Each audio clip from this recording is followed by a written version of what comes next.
The International Association for Near-Death Studies presents NDE Radio, a weekly exploration of near-death experiences and similar encounters with the other side.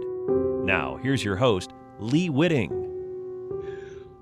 Welcome to NDE Radio, brought to you by IANDS, the International Association for Near-Death Studies. I'm your host, Lee Witting. Today's guest, Michele Gourley, is a good example of how an NDE can influence the direction of our lives, even when we were going in a good direction to begin with. Michele's religious background had her already mindful of those in need, and her ambition to become an MD was the result, until an accident put a new spin on her direction. Today, Michele is a multi-instrumentalist, nationally ranked mountain dulcimer player, and holds degrees in medicine, public health, and theology. Though she thought her life purpose was to serve as a medical missionary, the after effects of her near-death experience led her to question her faith and to seek ways of healing outside of her medical training. She currently spends her time pursuing her passions of interior design, farming, and music. She's working on her first album and will be putting her diverse experiences to use in the near future as a chaplain. Michele, welcome to NDE Radio. Thank you. Good to have you here. Michele, let's begin by perhaps you could tell us a little about your religious upbringing and what was pushing you into medicine when your accident occurred. Sure. So I grew up in a somewhat conservative faith tradition here in the South.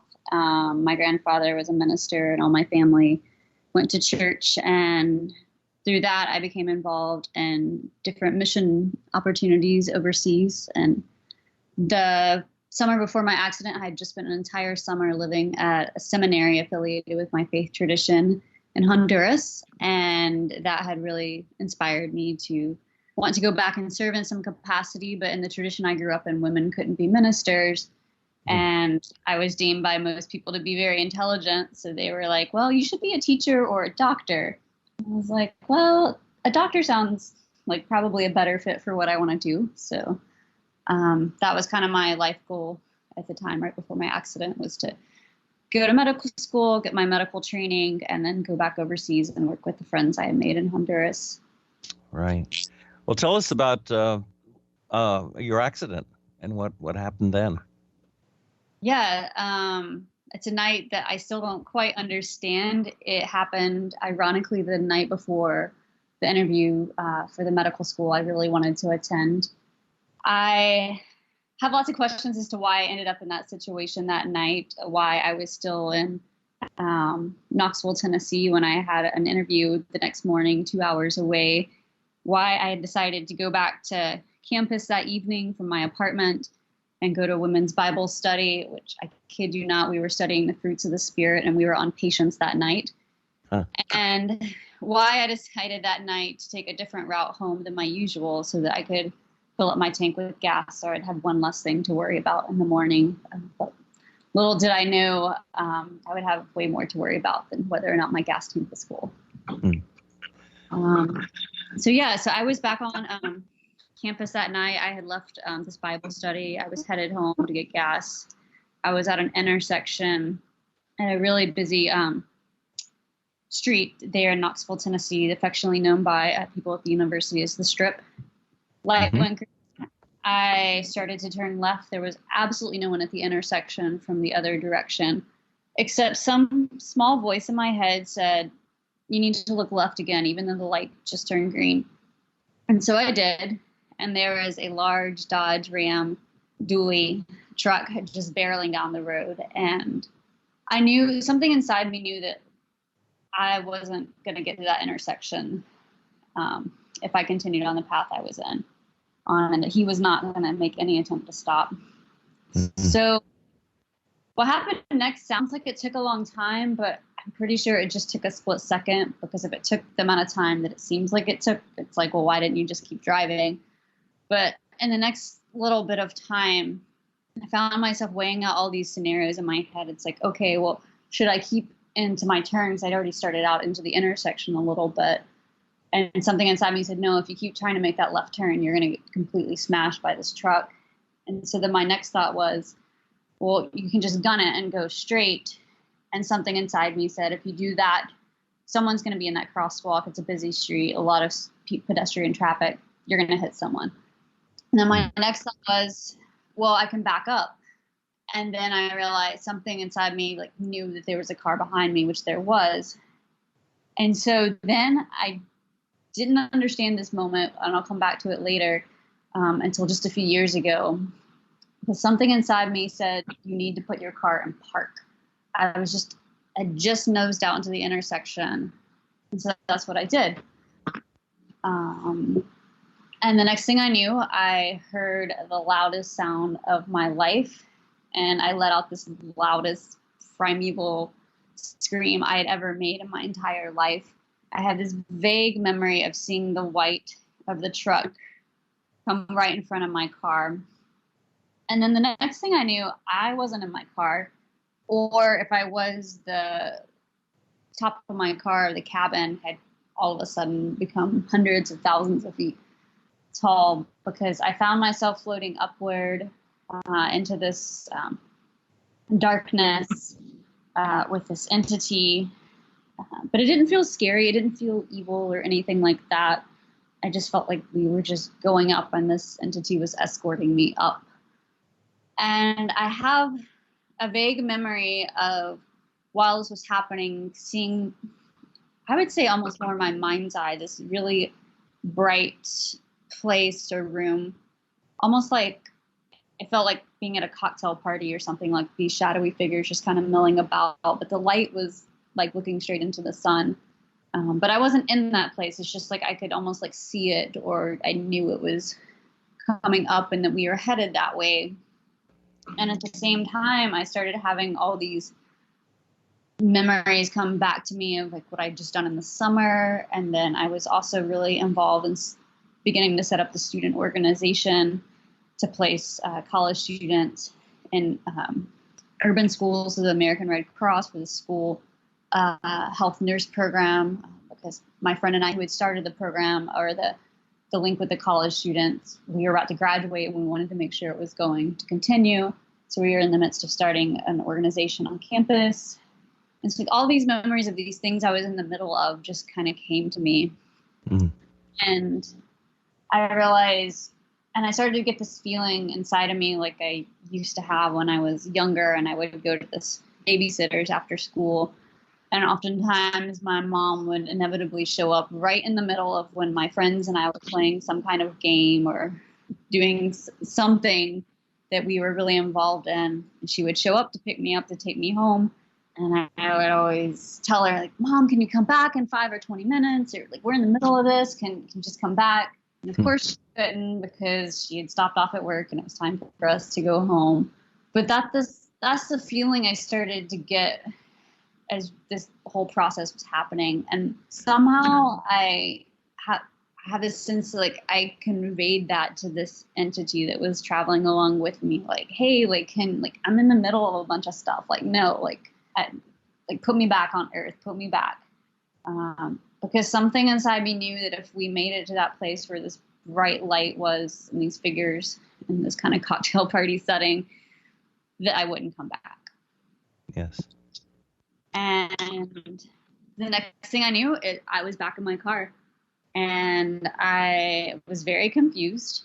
In fact, I remember the first thing that I did was I started actually patting my forearms, because I didn't know if I'd come back as a ghost, if I was alive. Like, I didn't know what was going on. And then I seemed to realize that was okay, and my body seemed to be mostly okay, that I could tell at the moment. And even though I would have some lingering back pain that would persist for several years later on. And then the next thing that happened, I realized my car was full of smoke. I didn't know at the time it was actually just from the airbag that had exploded. But I thought possibly my car was on fire, and thankfully it was not. But I was still strapped in my seatbelt, so I undid that and managed to get out of the car and go sit on the curb. Mm. And the next thing I knew, lots of people were walking up to me, almost looking at me as if I were a ghost. And then about 5 different emergency vehicles showed up, a couple of ambulances, a fire truck, a couple of police cars. Yeah. Did the Ram driver stop after he hit you? He did. He actually had to, because what I realized later on, just a few years ago, is that by me putting my car in park, I shifted the physics of the whole situation. Because an object at rest stays at rest, an object in motion stays in motion. So essentially, by the fact that my car was in park and perfectly still, a lot of the energy of him hitting my car actually transferred into his truck, and it bent the back of his truck all up. And he was not able to drive that truck either. So we managed to total both cars. Oh dear. Now the spirit that was with you as you were traveling upward toward the light, did it communicate anything to you? Was there any conversation that you had? I don't remember, and I still can't figure out exactly what spirit it was or what kind. Like, I've never gotten a name, or it felt like a very neutral, like it was just there kind of as a guide. Any visual impressions of what it looked like? All I have visually is I was in the dark a lot. I also have this memory of like the color rust, like rust color, also around us in this darkness. I don't really know what that's about. And then just this image, like I said, I don't think I actually went to the place because I knew that like, if I went there, I wasn't coming back. Mm-hmm. Of just like this very, very brightly lit room with some shadowy figures kind of milling about. Did you ever have a chance to tell your minister about this situation? What did he say about it? I actually didn't talk about my situation for several years. One, I didn't know what to do with it. Two, I got pretty distracted right after it happened. I actually went to my medical school interview the next day. My friend drove me up there. Later would realize I interviewed in a state of physiological shock because when I got back that night, I was hit with an immense amount of back pain, which persisted for several weeks and to some degree actually for several years after that. But it was pretty debilitating. So all my energy and mental powers went to managing that pain as well as trying to get through my last year of undergrad school. And then you went on to medical school, even with your back pain? I did. Thankfully, my back pain did resolve a lot over the coming months. And so I was able to go on to school and to graduate from my undergrad program. Went to medical school, didn't talk about my experience there either because it seemed like in my training, I still don't exactly know what to do with my experience at the time. I hadn't even heard the term near-death experience at that point in my life. And the training I was receiving, especially in psychiatry and mental health, made me start to think, well, maybe this was a figment of my imagination. Maybe this was just my mind making up something to take my body away from the pain of the impact of the wreck.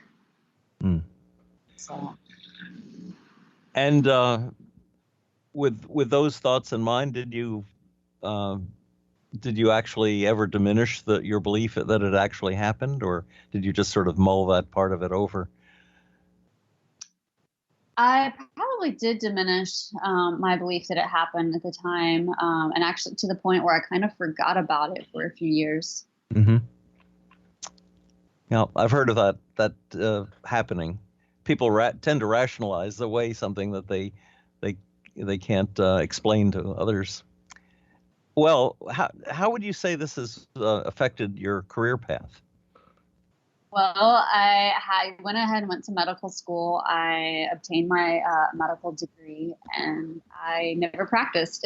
So it definitely changed my path. I'm also not part of the faith tradition I grew up in, though I do have a lot of respect and appreciation for the experiences and relationships I built during that time. But yeah, during the next few years of medical school, like I kept trying to cling to the ideas and beliefs I was taught and to the training I was receiving in med school, but it started falling apart. Oh. And did you study theology after your MD degree? I did. In fact, I just graduated from Duke Divinity School in 2018. I completed a master's in theological studies there from 2016 to 2018 and was a fellow of theology, medicine, and culture. Did you encounter anyone talking about NDEs at the school, or did you talk about it yourself?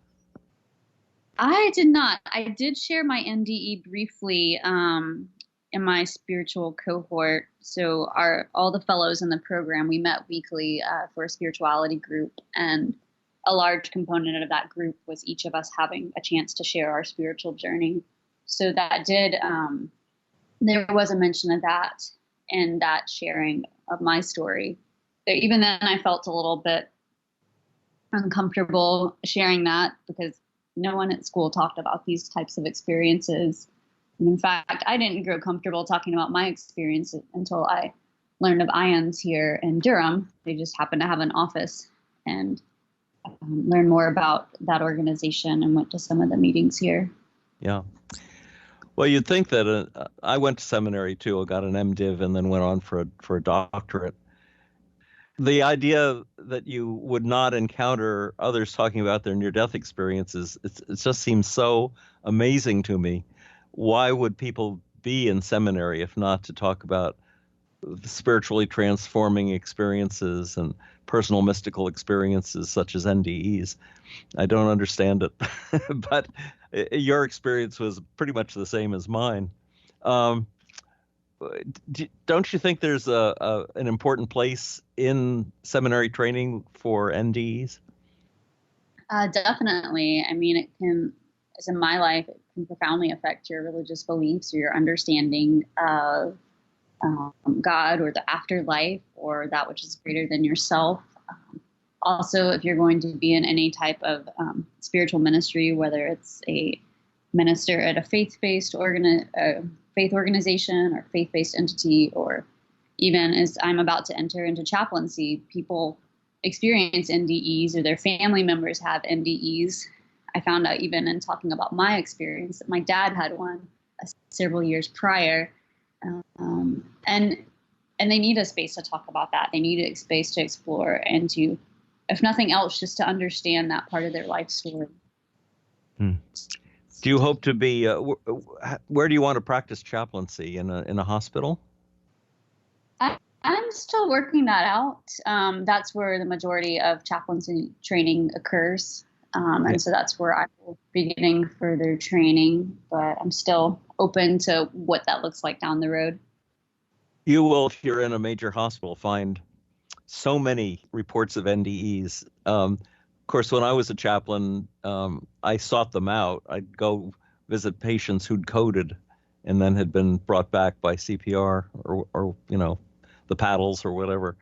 And I'd just kind of casually ask them, well, did you see anything while you were on the other side? And about 10% of the time, I'd say 1 out of 10, somebody would say, yes, I remember seeing whatever. And then they'd tell me the story. And taking those stories to other patients who have not had an experience like that, but are worried about their health or death in itself, these stories can be so healing. I mean, it's just a wonderful tool for chaplains to use.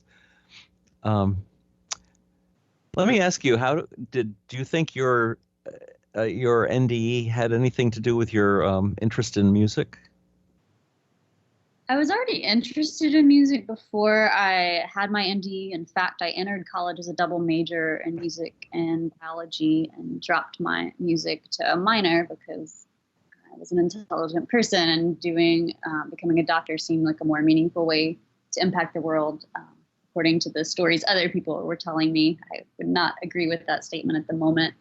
But I did end up picking up the mountain dulcimer and writing my own songs after my NDE, which is something I hadn't really done before that. And those songs really started coming to me back in 2014, which is when I really came to terms with my NDE. I was working with a shaman, storyteller, healer out of California, Dina Metzger, and she was having me do some writing and reflecting about my medical experience, and I was writing about my wreck, and that whole story came out in my journaling, and I was like, oh yeah, this was part of this story and journey, and it really happened, and I need to do something about that. And it was shortly after that is when a lot of these songs started coming to me. Wow, neat.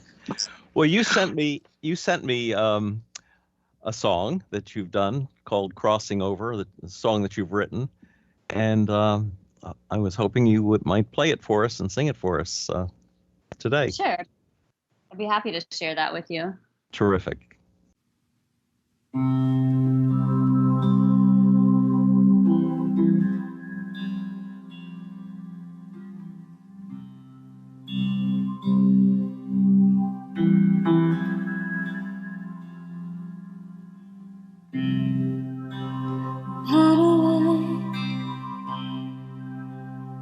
How do I keep on moving when my feet have left the ground?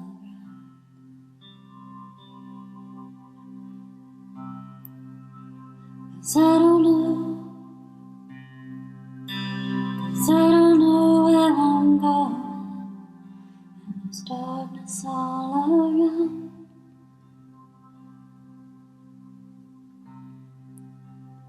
Look at all the pieces of me scattered on the ground.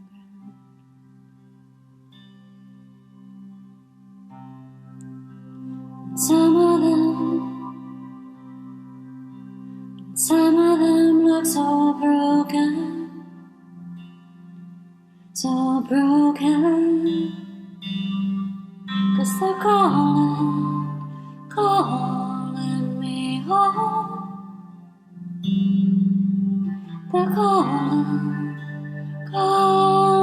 me home. They're calling me home. I just wanna stay here.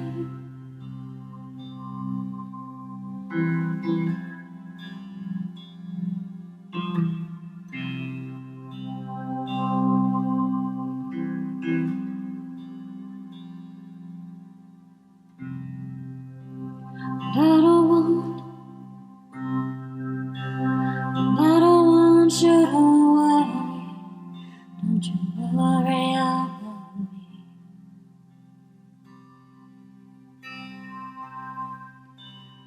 Though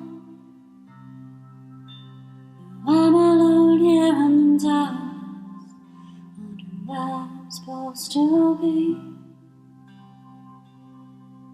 'Cause they're calling me home.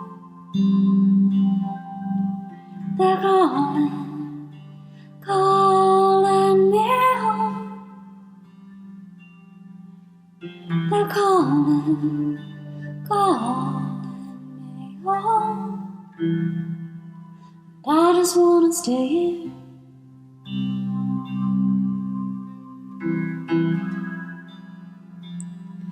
How do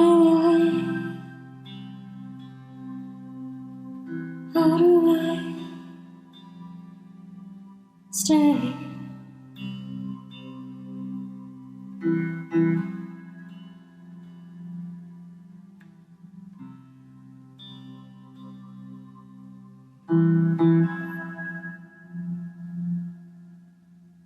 Oh, very nice.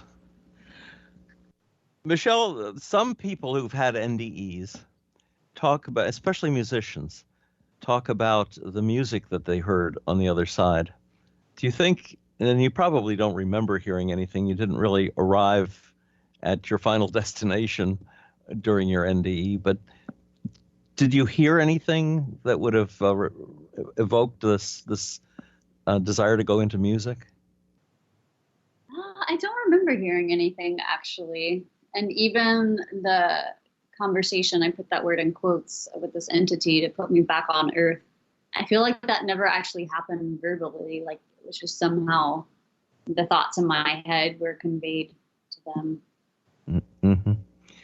And the other thing I was going to mention is the fact that chaplains with a gift of music are really so helpful and healing to the patients. If you go into chaplaincy work, say in a hospital, and bring your instrument with you and sing, you're going to get such a positive reaction from a lot of your patients. It's just a wonderful gift to bring along. It was not a gift that I had, unfortunately, but when people came in and played music in the hospital for patients, either individually or as a group, they were so appreciated. I mean, it just broke the monotony and the misery of being in the hospital, just shattered it completely. Music is so healing. I definitely agree. I've completed a unit and a little bit more of a unit of CPE already, and in that second unit, I had the opportunity to bring my dulcimer to some spirituality groups, and like you said, it really just opens doors in ways that normal conversation can't. Have they spoken at all in the chaplain program about NDEs, or have you had a chance to talk, the way we're talking about them right now? I did bring it up in my first unit of CPE, but I was the one who brought it up. It wasn't in our curriculum. It wasn't in any of the talks scheduled by our supervisor. And I can't remember. I think I brought it up as part of my spiritual story that we shared in that program as well. And then I had a couple of patients that had them, and it's not something I sought out. It's just, it came up in conversation. In fact, one patient who had two of them, he'd had heart failure twice. And he just seemed so appreciative of me providing this space for him to talk about that. I can't remember his exact words, but it was something along the lines of, no one's ever believed me, or basically given me the space to share this story in a way that makes it seem credible. And I was really taken aback by that moment and touched by it, because it seemed like just my ability to listen to him in a way that honored his story as being valid and true really was a gift to him. Yeah. IANDS has a movie they made a few years back in which I have like a 30-second part talking to people about NDEs, talking to doctors about NDEs, talking to me as a chaplain.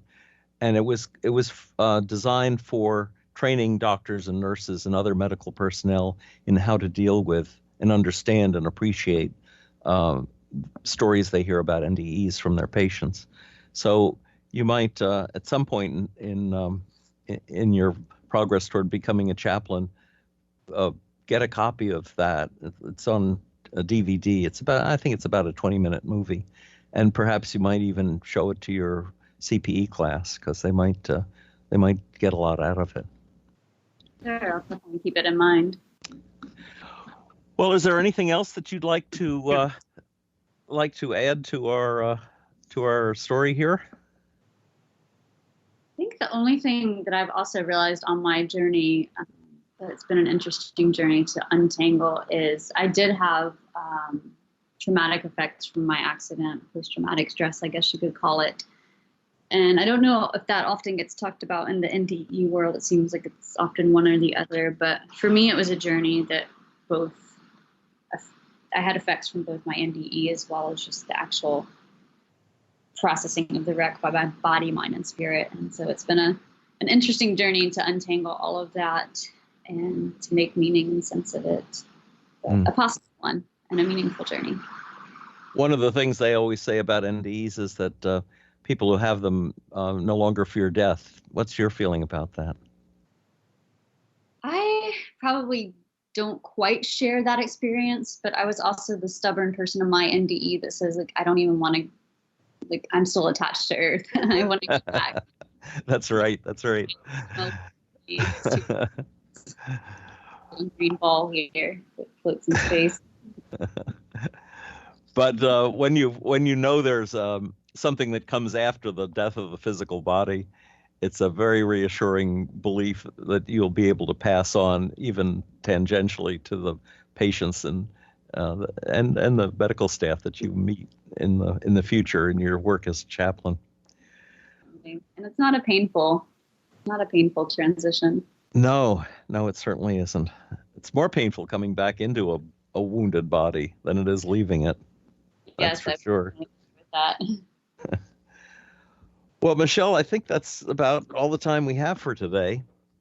I want to thank you so much for sharing your story and wish you good luck in your future career as a fellow chaplain. And a chaplain who has had a personal mystical experience like your NDE brings so much value to the profession. So I'm very proud of you from a distance for going there. Well, my thanks to you, Michele Gourley, for sharing your story with us today. If the listeners would like to hear this show again or any of our past shows, just go to our website at nderadio.org and join us again next Monday, 11 a.m. Eastern, for more NDE Radio. This is Lee Witting saying thanks for listening.